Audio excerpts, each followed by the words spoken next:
ఇలా ఆంధ్ర రాష్ట్రానికి చెందిన కాంగ్రెస్ పార్టీ నాయకులు కాడరు అందరూ కలిసి 175 నియోజకవర్గాలలో జనాల మధ్య తిరిగి ప్రతి మార్కెట్లో జనాలు ఎక్కడైతే గుంపుగా ఉంటారో అక్కడికి వెళ్లి బీజేపీ పార్టీ ఈసీఐ ఓట్ చోరీకి ఎలా పాల్పడుతుందో వాళ్లకు చెప్పి ట్రాక్లు ఇచ్చి వాళ్ళ మద్దతు సేకరించి ఇలా సంతకాల సేకరణ చేశాం. 17,65,000 చిల్లర జనాభా కాంగ్రెస్ పార్టీకి మద్దతుగా రాహుల్ గాంధీ గారు చేస్తున్న ఈ పోరాటానికి మద్దతుగా ఈ సంతకాలు సేకరణ చేపట్టడం జరిగింది.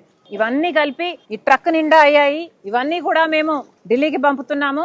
ఈ నవంబర్ చివరిన రామ్లీలా మైదాన్ లో ఒక సభలో అన్ని రాష్ట్రాలకు చెందిన సంతకాల సేకరణ అక్కడ సేకరించడం జరుగుతుంది. దాని తర్వాత అవన్నీ కూడా ప్రెసిడెంట్ ఆఫ్ ఇండియాకి ఇవ్వడం జరుగుతుంది.